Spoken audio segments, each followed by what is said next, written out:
Welcome to the Burgundy Gold Knuckleheads podcast. And as always, sitting right over there, you know who it is. It's my main man, Reggie. What's up, Reg? What up, Doe? What's up, Kenny J? Oh man. Just trying to get through the day. Thought we would get together real quick for almost a mid-April catching up with the Commanders. Talk about what's going on, what might be going on down the road. Talk about some rumors and things. If you're up for that, Reg, if you're up for it. It's just funny you say rumors. There's always rumors. Always rumors. With the Commanders, man. There's always rumors. We're full of rumors. Rumors everywhere, as the song says, right? Yeah. So I'm up for it, man. As you've heard me say before, I'm always down to talk ball about the Washington Commanders. Absolutely. Is that growing on you yet? I don't even think about it anymore. I guess that's a good thing. I guess it depends on where you sit on things, right? There's some people that refuse to say that, but it is what it is. It could have been better. While we're on it, before we move on and talk about a couple of things, I mentioned outside. This is a hypothetical, coulda, woulda, shoulda. But if Washington would have gone with the Red Wolves, how nice would it have been the Red Wolves with a quarterback with the last name of Howell? Right? Right? Hey. Would that be great? Before he came on, people would be howling in the stands, and now every time he runs for the ball, runs for a touchdown or first down, or makes any kind of big play, and the place would be going crazy. Yeah. Shoulda, coulda, woulda. Well, I'm not harping on it. We can move on, but I'll just say this though. With that though, that's if Sam had becomes the guy. Absolutely. If he's one hit wonder or he just doesn't have the goods, then it doesn't matter. But if he goes on and becomes the guy, and the team had been Red Wolves, then it would have been great era to usher in with the new name and our quarterback, just ironically with the last name Howell. Yeah, if he doesn't play well, those howls will turn into boos real fast, right? And then we don't care about it. We just want a quarterback that wins. But I had a passing thought. I thought I'd share that ridiculous comment and thought with the knucklehead listeners out there. Well, the other part though, speaking of that, I pretty much think I know where you stand, but we'll let our listeners hear it, man. So there's been a lot of talk on Twitter about whether new ownership should do a rebrand. And what are your thoughts on that? What do you think? Are you going to give me the name that it's going to be on the rebrand, or are you just going to be a different name? Because if it's just a different name, I know we're not going back to the Redskins, right? You can hope all you want, but that's not happening.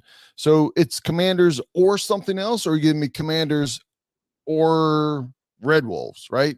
If you give me Red Wolves, I'll take it. Outside of that, I'll just stick with the Commanders. We'll ride with it, and let's focus about what's on the field and not what the name is. Because Commanders, like I said, it's not a bad name. It was just a generic name when they chose it, in my opinion. Yeah. And a lot of the talk, I don't know if let's just assume the new ownership would come in and rebrand. Mm-hmm. They're probably not going to tell you what the name is anyway. Right. My take on it is there's always going to be a group of fans who's not going to like the name. So in other words, those people who like Commanders, there's people who don't like Commanders. You give it another name, all of a sudden you're going to get a group of people that's going to like that. And then the people who like Commanders will no longer like that. So you're not going to please everybody. So to me, the rebrand, I think, is unnecessary. Commanders starting to grow on me. I still don't love it, but like anything else, you say it a few times, you're getting used to it. I'm used to seeing it in publication. I'm getting used to hearing people on TV say Commanders. I use it a little bit more now. It is what it is, right? So to me, to go through a rebrand at this point, I think is ridiculous. It's pointless because again, there's always going to be a collection of fans that are just not going to like the name. Yeah, the only thing because it's not Redskins, right? So don't even bother with it. Right. The only thing I would want I'll back up here a little bit. The only rebrand that I would want is of the logo. I'm not a big fan of the W that's here on my hat. Give me a different kind of logo that's on the helmet. Again, never been a fan of the W. Am I used to it now? Yeah, but I would have zero problems changing that out. I would say that the people that are complaining or going back, maybe I'm not in the right circles, but I don't hear a lot of, from a baseball perspective, Cleveland Indians. A lot of them ended up, it seems to me from the outside looking in, embraced the Guardians. Yeah. I think Guardians is a little bit of a cool name. Not a great name. It, compared to what things could be, and the logo and how they did it, I thought their rebranding was a lot better than the Washington Commanders and the Commanders logo of the W. That's my opinion, but I don't hear a lot of people complaining. A lot of Cleveland Indians fans complaining about the Guardians. I think overall they were happier with Guardians than we were with Commanders. Yeah, and I don't know enough to say one way or the other because I certainly do not follow baseball like that. And on top of that, certainly not the Cleveland team. But I gotta believe there's some folks who didn't want the name number one to be changed, and they certainly didn't want it changed to the Guardians. But nonetheless, man, I just know, you be around, you live on this earth a few years, you learn you're not gonna please everybody. And one thing I've learned about our fan base, specifically our fan base, brother, we got some fans that will argue that I'm a black dude. And one thing is for certain, I'm a black dude, but there's some people who will argue whether or not I'm a black dude. They love to argue. There's complainers without a doubt. We could be going to the Super Bowl and they would complain about something. Yes, 100%. So the whole thing with the name and all of that stuff is, whatever.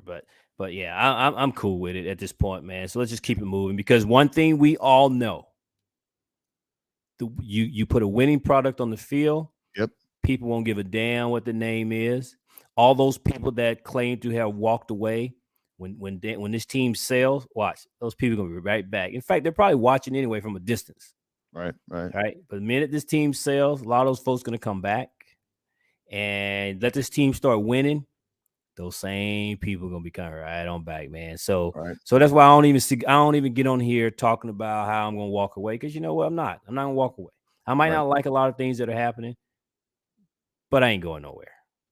Right. And while you bring that up, there's from our last podcast about 2 weeks ago, again, Reg and I both once again traveling this time of year, business and pleasure, and just the way things go of our travel overlapping, and not a whole lot going on until the draft, but still ownership is lingering.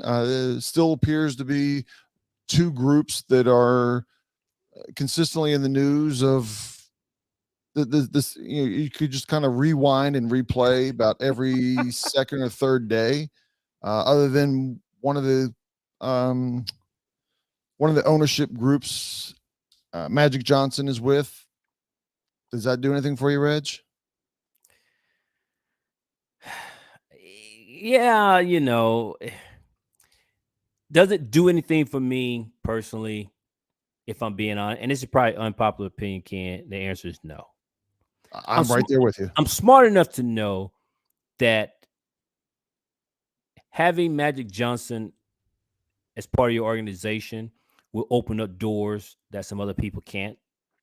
I understand that Magic Johnson being in your team will bring a certain cachet. People will listen to him in a meeting room. He's got charisma. He can get some things, but all that stuff is going to affect sponsorship, money to the team, put money in Magic's pocket and all that kind of stuff. I'm not interested in that. What I'm interested in is who the hell is suiting up on Sundays, and whether or not we're winning games. Now, somebody could easily say, well, maybe Magic can close the deal on a free agent. Maybe he can. But listen, what I do know is money talks. Magic can sit there all day talking about how you need to come and play for the Commanders. But if you ain't gonna pay the dude, he ain't coming. Well, and don't forget, right? We're talking about the team going for around $6 billion. Magic is a minority owner in this, and I don't mean minority racial. I mean minority dollar wise. Right. He's a minority owner. He doesn't have. He's a very rich man, but he's not $6 billion rich. Right. Right. And so he's in it for maybe hundreds of millions, but not billions. Right. I would be surprised if he owns any more than even 20% of the team, probably closer to 5 to 10%. But his name, to your point, brings some charisma, some character to it.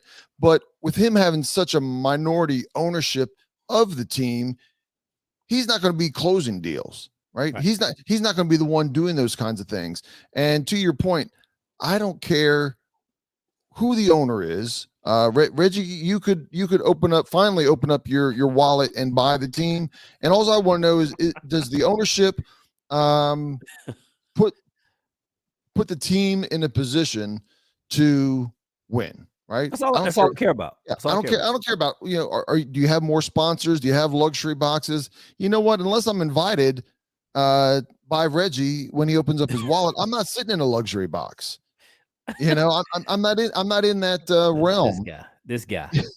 Yeah, I don't have it like that. So yeah, those things are good, and it makes for the new stadium and big and fancy and all that.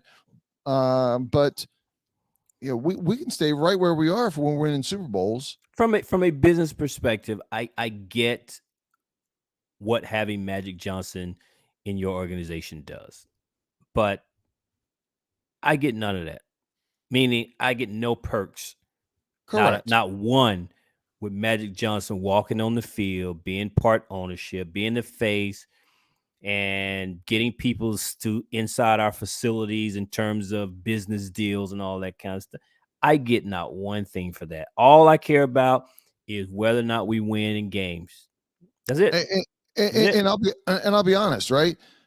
He's not a Washington fan, right? So if I had my choice of getting my picture taken against one of the greatest players of all time with Magic Johnson, and he happens to be wearing a Commander's cap, or I can get my picture taken with, say, Kevin Durant, who's a lifelong Washington Redskins Commanders fan, I'm getting my picture with Durant. Oh, for sure. Right. For sure. Right. Even though Magic's bigger than KD, even as big as KD is. Yeah, I'm riding with my team, with my people. It's a business deal, right? Yeah, it's a business deal. And that's what it boils down to. Yeah, and listen, there's a lot of owners that buy teams that aren't tied to the organization or the city. And I get that. We've just no problem with that. We've just always had people that were tied to the city and tied to organization. I think we're a little spoiled with that, right? Even as much as you hate Dan Snyder, he was a fan and a season ticket holder of the team when he became the owner. And so I think that's another reason why some people are excited about this the ownership group that has the guy. I don't remember the guy's name. There's some billionaire guy that's from the DC area that's joined the Harris group, right? Because he's got ties to the area and all that kind of thing. But again, man, whatever, just get the team sold, right? And let's put a winning product on the field. That's all I care about. Yeah, hire the right people. Yeah, I've been saying for 10 or 12 years, we used to get a good feeling, a good vibe if we had some kind of Washington connection, whoever it was, right? People like Haskins because he's from the area. I do not care at all. And as a matter of fact, you make mistakes consistently when they do have ties to the team. I don't care about the tie. Is he the best person? Is he the best GM? Is he the best coach? Is he the best player? Is he the best ownership? That's all I care about. If he happens to have ties to it, okay. Yeah. But outside of that, be a good owner, hire the right people, let those people do their job, turn this organization around, start winning. That's all I care about. In fact, I don't care if I ever see the owner. Yeah. Yeah. Right? You're at Kansas City, right? In fact, the trophy is named after the family. Right. You never see those people. Right. You never see those people. Right. Magic Johnson's nothing more than a little bit of glitter on whatever it is. If it's a horrible term, I'm sorry, if it's a horrible team, it's just a little bit of glitter on a turd, right? It still is what it is. If it's a Super Bowl trophy, it's a little glitter on a Super Bowl trophy, but it is what it is. Yeah. So doesn't change anything. Moving on. So yeah, I mean, here we are. We'll probably do at least one or two more podcasts before the draft to get ready for next year. At least one, Reg, right? If not two, we might slide in another one in there. But as we're getting closer, this is a year for Washington where, for all intents and purposes, it looks like things can change, but things look like we're staying right where we are at 16. At 16? Right. There's no rumors of us moving up, chasing a quarterback. There's no rumors of, I mean, at 16, you normally don't hear rumors until the day of somebody at 25 jumping up to 16, right? Those are normally day of type of things. But there's no talk of us at this point of trying to get in the top 5 or even the top 10 to get a quarterback. Now, if one of the quarterbacks slides to 8, 9, 10, and it's too much to pass, could they do it? They could, but there's almost no talk of that, no rumors. This time of year also, the media likes to throw out stuff just to talk about. Right. And there's none of that. Of course. I mean, it is. We're not, because I think Ron and those guys shut that down, right? Absolutely. That they're not going after quarterback. And so, and with the fact that they're going to go with Sam Howell, who's essentially is a rookie, right? I highly doubt that this team goes after one of those guys, because even if one of the guys fall, the guy that's fallen probably has some question marks and it's probably a project, right? And they're not going to draft a guy in the first round who's a project, not this year. Yeah, and it's kind of, I don't know if you want to call it funny or whatever. It's one of those years where if Washington really did want to make a move on quarterback one way or another, this is a very good year to do it, even though we're all the way back at 16. I mean, you look at the veterans that were available and again, there was no rumors to it because there was no conversations about it. Everything was shut down right away. But I mean, you had, Carr was available, Garoppolo was available, Aaron Rodgers was available, Lamar Jackson still out there was available. None of that tied to that. There's potentially, before we get to pick at number 16, there's probably four, maybe just after us in the first round, there'll be a 5th quarterback taken. And so that's 1, 2, 3, 4, say 4, 5, 6, 7, 8 quarterbacks that I mentioned, either veterans or rookies, and we're not tied to any of them. And we need a quarterback, right? And maybe Hal's answer, but that's eight quarterbacks that are going to some team, and Washington isn't mentioned at all. That just goes to show you how they've shut everything down. Yeah. Oh, for sure. And I'm cool with it. Because if this, here's my concern, and I think we're going to get into this a little bit here. I'm cool with the decision to go with Sam Howell. And I like the fact that Jacoby Brissett, we talked about this on our last podcast. I like Jacoby Brissett. My concern here is if Howell doesn't play well, or he doesn't beat out Jacoby Brissett in the offseason. Right. Jacoby Brissett with this team, I think, is good enough to win some games, and we'll finish middle of the road again. Right. And then we will not be in position next offseason to draft one of the top guys coming out next season. That's my concern. Right. I hope Sam Howell becomes a stud, right? Listen, let me be clear. I hope Sam Howell becomes our guy. And we're paying him the next big contract in year 5, and not even year 5, but year 4, because he's already hit 1 year. He'll be the 4th year guy. So after his 3rd year and 2 more years, if he's balling, he'll be looking for an extension in 2 seasons, because they won't let him go into his 4th season on with no contract. So he'll be looking for an extension in 2 years if he's balling.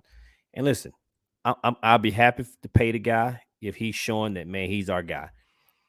But if he's not, and they bring in Jacoby Brissett because Eric Bieniemy and Ron Rivera and all those guys are trying to win for ownership, we're gonna be middle of the road again, and we're gonna miss out on the top guys coming out next year. Oh yeah, without a doubt. And I think I don't want to go looking at the crystal ball too much here, but we finished fourth in our division, right? So normally you play a last place, fourth place schedule, and you play a lot of the same teams that people in your division do, but you get a few games that are against other fourth place teams. Two games. That's it. Is it just two? Just two. Okay. And I'm not sure what those two teams differences are, but I know as I look at the schedule, just glanced over it the other day, and I don't have it all memorized. But typically, at the end of last season, you would have said the Jets next year look like that's not it's a very winnable game. Well, if Aaron is coming, plus the other moves that they've made, it's a changer, right? And then you look at Denver, who finished last. They went and got a new head coach. And do you really think that Russell Wilson is going to have as bad of a year with the coaching staff and everything? So they were a bad team last year. I don't think they're going to be that bad of a team. Right. I think Washington's schedule is going to be, as it sits right now, things move and people get injured and everything. But as of right now, Washington has a challenging schedule next year, without a doubt. So we're fourth place. Yes. So here's the deal. So we're playing just for point of reference here, we're playing the AFC East. So that's New York, the Jets, the Bills, Patriots, Miami. Right. So those are common opponents between everyone in our division. We play that entire division. And then we play the NFC West as common opponents. So that's the Cardinals, the Niners, the Seahawks, Seattle, and Arizona, right? Did I say Right. that right? No, the Rams, Cardinals, 49ers, Seahawks. Correct. What I don't know is who are the two teams that we play, where we finish fourth, they finish fourth. The Giants finish third, they'll play third place team, and then the Eagles play the first place team in each division. But we all play the NFC West and the AFC East. And to your point, Miami, Buffalo, the Jets with potentially Aaron Rodgers, and the Patriots. And then you go out west, you got the Niners, the Rams, the Cardinals, Seahawks. Those aren't easy games. And then we have our division games. Right? Correct. Which are always really tough. Right. And the other ones are Atlanta Falcons and Chicago Bears. And Chicago Bears made a lot of moves this offseason. As far as teams that I'm talking about were at the end of last year, when you see them, you go, okay, that might be a very winnable game next year. I don't know. Off-season happens. Yeah, I don't know that the Falcons are going to be a significantly better team, but I think the Bears are going to be better. The Broncos are going to be better. The Jets are going to be better than they were the last game of the 2022 season. So, yeah. And so, Washington needs to get prepared, right? We made some moves. We talked about the moves on our last podcast of some of the free agents that they've gone and gotten. They and the big thing that they did, right, was make some moves at offensive line. Lots. Outside of all, what's that?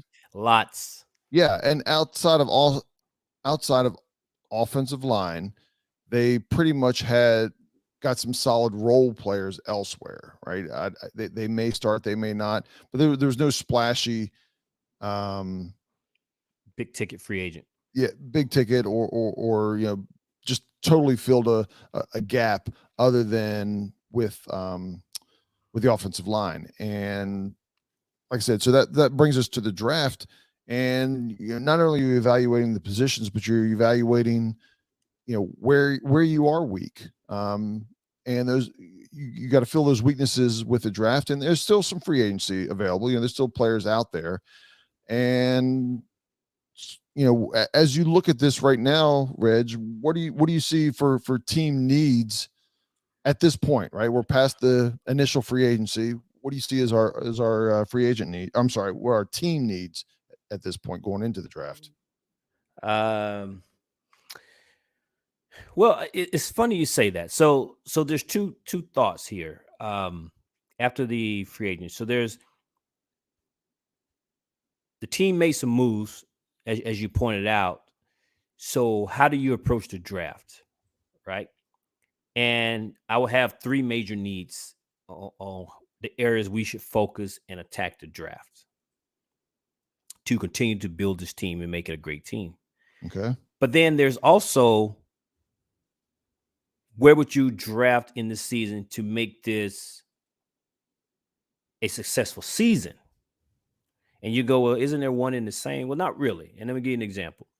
So if we're just attacking the draft and you're trying to fill holes or where I think we have holes in the team and where we need to plug, I would probably go linebacker 1, I would go O-line 2, and I would go corner 3. Right? Linebacker first, O-line second, corner third. Okay. But if I'm looking at, okay, but what do I need to be successful this season? I would probably go O-line first. Because I think just through free agency and the depth and everything that they did as an organization, I think the O-line would be solid enough. And so go get you a top linebacker first, because we know we have a huge hole. We don't have that stud. We don't have that guy that teams are worried about at the linebacker position. So go get that guy in the draft. But again, coming back to, if I just go, okay, what do we need to do to be successful this season? Sitting at 16, then, man, you go and you get you one of those stud linemen and just go ahead and solidify the offensive line. And then you can get you a linebacker later in the draft. And I understand there's not a whole lot of linebackers that would be, if you're looking at a lot of the mock drafts, that are worthy of a 16 pick. So you trade back. You trade back, get you some more picks, and you can always gather more picks in the draft. But you get that one stud linebacker, man, and you bring him into our team. Right. So let me recap that. If you're going just based off of free agency moves and just going how you would just continue to build this team, I would go linebacker first, O-line second, corner third. But if I'm Ron Rivera and I got my blinders on and I'm trying to think what I need to do to be successful so the new ownership can give me a chance and let me come back and finish my contract or even get a new contract, then you need to be successful this season. You go O-line first. Right. Get that O-line, get that stud O-line. Then you go linebacker, and then I still would put corner third, because I think there's a lot of young guys that we saw playing last season that's already on the team that I think will get some more playing time. Right. So so those guys. Doesn't mean we don't need a stud corner. I'm not implying that, but that's not where I would put my most urgent need. Right. In the top 3. Right. I don't necessarily disagree too much with your assessment there. But you disagree, right? What's that? But you do disagree. No. It's more like adding or giving a little bit of a twist to it. I would agree that O-line. I mean, I've got it written here: O-line, linebacker, cornerback. But I've also got running back. I'm not saying that we need to pick a running back at 16. I mean, and there would only be one that you would reach for to go at 16. But I think we've got we don't have any home runs at running back currently on our team. No, I meant to look it up before this podcast, but the number of runs that we have at running back that were over 20 yards, we had to be in the bottom 5, definitely the bottom 10 in the NFL. I will give credit that part of that could have been because of the offensive line, right? But these guys did get to the second level, maybe not as often as some, but they didn't pull away. They didn't run away from people like some running backs do. That's not their forte. and if we didn't have an upgrade, I wouldn't be let down. But if there's a running back out there who has that spark, who has that true speed, I'd be interested, and that's why I bring that up at 16.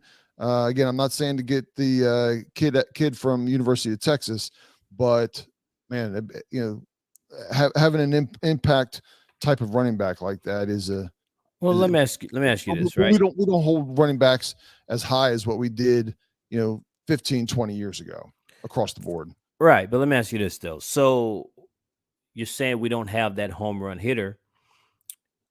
Antonio Gibson would be the guy that we would designate to be that guy. However, how much of it is we didn't scheme it right, meaning Scott Turner, O-line, and I'm intrigued to see how different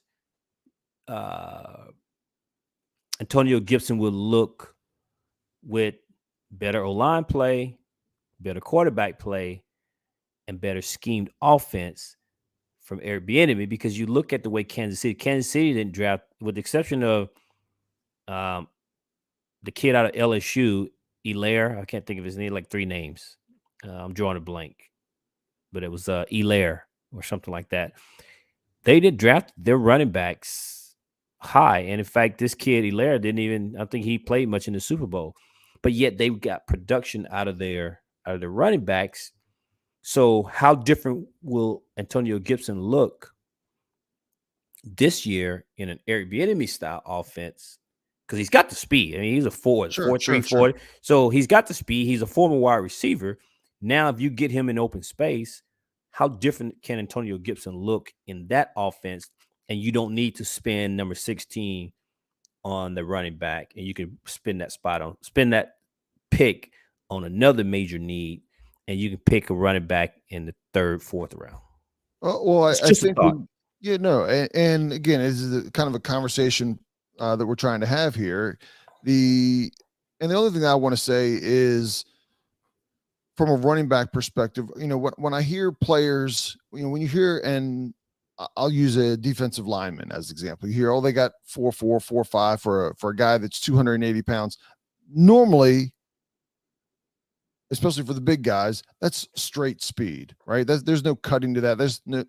And I don't see our running backs making people miss, right? They hit the holes well, and they sometimes outrun some people here to the corner, around the edge or whatever, but nobody makes anybody miss on this team. And I don't disagree that better quarterback play, better offensive line play, better play calling will make those guys perform better, period. Right. Yep. But right now, in my judgment, we don't have, I'll say, a home run hitter. That's fair. Right? No, that's fair. And if the opportunity was there, again, everything is based on how you rank people in needs. I wouldn't rule not getting a running back, not necessarily at 16. Now, if I think he's a true difference maker, I always talk about difference makers, right? If I think he's truly a difference maker compared to where we have, maybe I'm open to him at 16. But you were talking about what's going to be there, not going to be there. To your point, this isn't a big year for linebackers at the top of the draft. If we're going off of needs, off of what we talked about, I would say we're probably going to get an offensive line or a cornerback. That is where everything goes. I think for Washington fans, as you're watching the day one draft and you're watching spots 1 through 16, you want to see quarterbacks go, right? You want all 4 quarterbacks that are projected to potentially go early to go, and maybe Hooker slides in there. Somebody desperate at quarterback takes him, and there's a 4th or 5th quarterback that's gone. You want defensive linemen gone, right? Washington is, unless somebody truly falls in our lap, and I mean like falls in our lap, we're not taking a defensive end or a defensive lineman. So you want those taken ahead of you, because that means the better offensive linemen, the better cornerbacks, the better of your needs are falling there, and Yep. how you have them laid out and how you have them ranked drops potentially into your lap. Okay, I'm gonna be the first to tell you. You ready? Uh-oh. You heard it here first, Ken. Maybe I'll tell you once you tell me. We're gonna trade out of this spot, and we're not trading up. Trading back. We're trading back. You and I gonna watch this draft, and we're gonna be at pick number 14, and we're gonna be like, oh man, 16. No, I know, but we're gonna be at pick 14. Oh, okay. Getting excited. We're gonna be like, oh man, listen, this guy's still on the board, man. You know, because whoever's picking at 15 is gonna get this guy probably. Man, we're gonna have a choice to get one of these 2 or 3 guys, Ken, at 16, because we're sitting at 14 now. Deja vu from last year. And then right about pick 15, or maybe while we're on the clock, whatever that stupid alarm they got, and watch, we're gonna trade out of that pick, man. I'm telling you, I just feel it. Wouldn't surprise me. No, that wouldn't surprise me. Last year, it surprised me. Even when it happened, right? This year, it would not surprise me. And again, especially depending on how it falls. If there's enough players that you have slotted high. I mean, last year they had Dotson higher than we anticipated, right? So they look at it and they go, we think this guy's going to be there at wherever we fall back to. And so you're willing to make that move, right? They wanted a wide receiver, clearly, because they had the opportunity of a couple at 11, and then they fell back, but they were confident that he was still going to be there based on how the board is running. So I could see that. I don't think they're going to fall back to 28 or something like that. But if they fell back, I'm calling it now though. To 20 to 22, it wouldn't surprise me. All right. Well, I just hope we get something that's worthy to get that. Well, your boy just called it. They're gonna trade back. We will not be picking 16 come the day of the draft. I'd be surprised. It takes two. It takes two to do that dance, but I wouldn't surprise. It wouldn't surprise me. I don't think that's a big stretch. Whoa! We'll see what happens. It's a big stretch. I'm willing to put it out there. I'm sorry. It is. Reggie, it's a knuckleheads news flash right there for you, ladies and gentlemen. That's right, man. It's a big stretch. So with that being said, I know I don't, but do you have anybody, if we stay at 16, that you want? Do you have a name by chance that you want? Like I said, I've looked at a couple. Well, let me hear what you got. Well, I don't really. Honestly, I don't have anybody. I have. There's a few cornerbacks that may fall there that are intriguing. There's a couple offensive linemen. I like the kid, the running back from Texas. That Bijan Robinson. That could possibly be there. I don't see any linebackers necessarily that I like that will be there at 16, and other positions. I mean, yeah, I to be honest, I'm kind of open because I don't think, like last year when we were tracking wide receivers, we all wanted a wide receiver. So I knew all the wide receivers that could possibly fall, how they could fall. You and I were sitting there talking about, oh, he's going to be there. Oh, look, they took that. And every time somebody didn't take a wide receiver, we just got a little bit, our smile got a little bit bigger. But you know who we didn't know? We didn't know Jahan Dotson. We didn't know that I knew who he was. I didn't think that he would. I didn't think that we would end up going back to get that, because I was hopeful that one of the four guys would be there at 11, and I thought there was a good chance we'd be there at 11. And several were. And they were. Yes. I didn't know anything about Jahan Dotson. I remember thinking, who the hell is this guy? Like, What are we doing? I was like, this is. I didn't spend that much time looking at him. I knew who he was, and I knew his play there at Penn State. But I was looking at others. Well, who I want to draft at 16. Let me just say this, man. If you know me personally, you know I'm not a huge college football guy. And so a lot of times I don't know a lot of the stud players at different positions until bowl season or until you start getting into this time of the year. Right. So with that being the case, I do recognize that there's no stud linebackers at 16, which is why I suggested trading back Right. if you wanted to address the linebacker position. But I don't have a name per se because again I don't watch a lot of college football. So I'm gonna agree with Ron Rivera here and a statement he made not too long ago that was very unpopular. Ron Rivera made the comment that going into this draft, he feels like we can finally roster Bill. And people took that boy and was ready to crucify that man. But I knew what he was meaning, right? He's been rebuilding this team since he got here, but everything was targeted. Whereas the way I took it is what he's saying now is we pretty much got the team and the foundation where we want it. Now we can sit back and just truly build a team and fill in holes and gaps based on needs. So we got our core guys. We went out and addressed a lot of needs in free agency. So now we don't have to be reaching for guys. So that was the way I took his comment. So with that being the case, I agree with Ron. I would say you sit there and you can now sit here and play chess. You let the draft happen the way it's going to happen.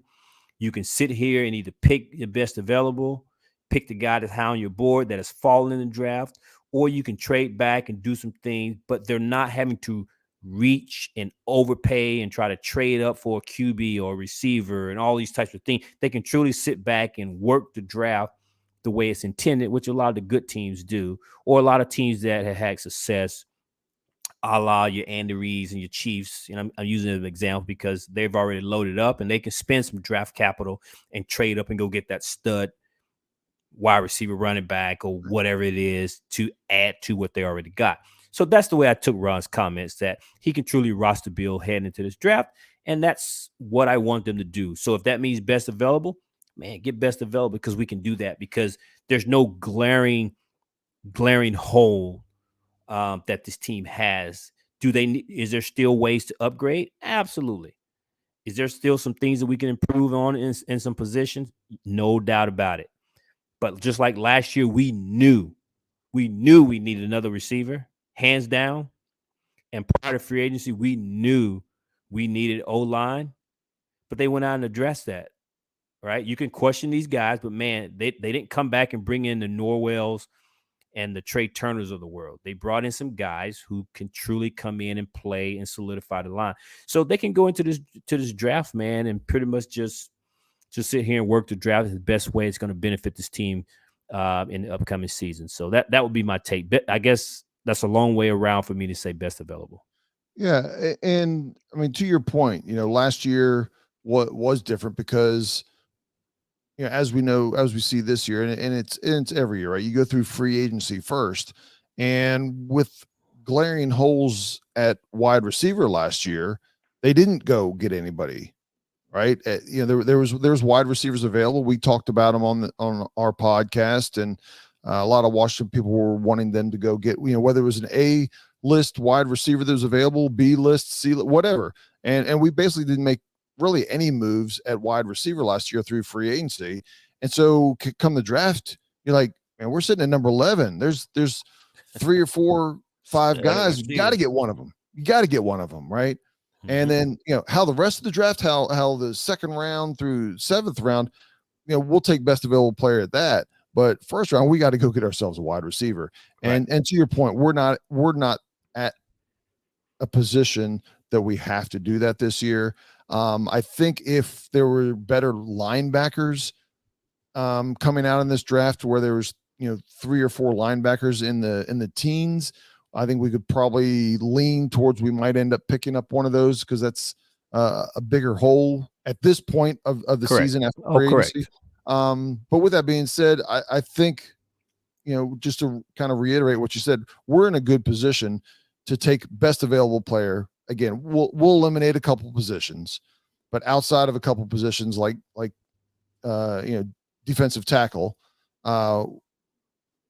we'll be able to take best available player and and reap the rewards of not reaching for a position, just taking a stud player at whatever position it is. Yeah. I agree, man. I agree.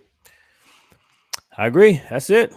Yeah. So, but yeah, we've got about 2 weeks to the draft, right? As we're recording this on the 10th of April. And yeah, it's on the 27th is the first round. So we're roughly 2 weeks away. We'll have a podcast probably a couple of days before. It'll give us a little idea as we start hearing some more rumors of people that they like. And we know that a lot of that is smoke screen, right? They bring in players that they truly are interested in, but they bring in a player or two just to stir the waters and keep people guessing, right? If people think that you're going to go get a quarterback in the second round, well, maybe somebody's going to make a move to your advantage to go get a quarterback, and that leaves you a player 1 or 2 spots later that you truly wanted. Yeah, case in point, they did not bring in Jahan Dotson on a team visit, right? But yet they drafted him first round. Right. So just because you bring a guy in doesn't mean anything either. So I personally do not get caught up on whose pro days they're at, who they're bringing in for one of their top 30 visits and all that kind of stuff, because I know it's all just gameplay. So until we actually get to the draft and start drafting, I'm like, I don't care who they bring in for a visit. Right. So, but that's all I got, man. What else you got, Kenny? That's pretty much what I've got as far as covering on this. Like I said, just trying to catch up of where we sit. Again, this is a little bit of one of those lull moments in the season between free agency, the hot first week of free agency, and then the 3 or 4 days before the draft, and of course a few days after the draft. You're talking about whoever you picked, right? You start grading them and happy, and then after that, also after the draft, you also start having you still have some holes, right? Who are you able to get? And so you have to go back into free agency and say, okay, I'm going to fill these holes with what typically can be role players, but you from a Washington perspective, you got to be prepared of who's sitting out there. Do your homework on that. Start talking, already talking to those free agents, right? And saying, hey, look, we're interested in you. Let's circle back around after the draft and see what's going on, and then you hopefully are able to go get the best of what's the rest of the free agents out there. Yeah. So, I agree, sir. I'll throw this bonus question in. I think it's going to be quick, fast, and easy. Any interest in Cam Newton sitting on your bench in Washington after his? Hell no. You ain't got to finish this question. Right. No, hell no. We are in 100% agreement. I think the fact that you said hell no and not just no is appropriate in this. And I don't understand any Commanders fans out there that think that he's the player that he was in 2014, 15. You need to go look at some game film the last couple of years and ignore anything that you ever saw prior to that, because he's not that player anymore. I'm not interested in Cam Newton at all. In fact, if you see his name coming on the call ID, man, don't even answer. I'm not interested in that good. No. He ain't fooling nobody, brother. Just sit down somewhere. Yeah. Sit over there next to RG3 and Carson Wentz. The three of y'all can, find a fourth and play some dominoes. So. Yeah. So nope, not interested. All right, good. I didn't want to take up too much time, but all right. Reggie, that's all I got today. You got anything else? That's it, man. Any hot topics or comments or anything? That's it. We're getting close. You got any between now and then? I think I forget what part of the world you're traveling, but you can let us know when you get back of your worldly adventures. They're always interesting for those that follow him on www.where'sreggie.com. Look it up. It's pretty cool. It's pretty adventurous. It is not official website, so you just made that up. So in fact, why you gotta tell them? Don't tell them that, man. Let them go look for their own. Where's Reggie.com. So oh, and if anybody wants to start that website, I will I'll give you input of where he is. I'll give GPS coordinates and let everybody start tracking where Reggie is. Funny guy. He's funny. This guy. We appreciate everybody listening, joining. Reggie, where can they find us on social media? Well, we're everywhere, man. You can just Google Burgundy and Gold Knuckleheads Podcast, and you're going to find your boys anywhere. Yeah. But specifically on Twitter, where we spend quite a bit of time, we're at the 2 Knuckleheads. That's DA, the number 2 Knuckleheads. And we're on Instagram. Yeah, if you look at Burgundy and Gold Knuckleheads, make sure you use Burgundy and Gold Knuckleheads on Twitter. You'll see our mugshot. You'll find it. Yeah, if you're watching this on YouTube, right over my shoulder, the picture I have over my shoulder here, that is the logo that you'll see on our Twitter feed. On everything, actually. Oh, actually on everything. Yeah. Now that I mention it. And we'd love to engage with you, bounce ideas. We're nice. We're nice. Each other. Yeah, we're nice people. We're not. Yeah. We won't bash you for disagreeing with us. No, not at all. Not at all. We enjoy the banner. But you better come correct though. You can't just be like, man, no, we shouldn't have did that. Well, I'm like, well, why? You can't just go, oh man, we shouldn't do that. Ron sucks. Well, okay, well, what are you basing it on though? Yeah. We like good quality conversation about a team. We're not just out here just we give people glasses on.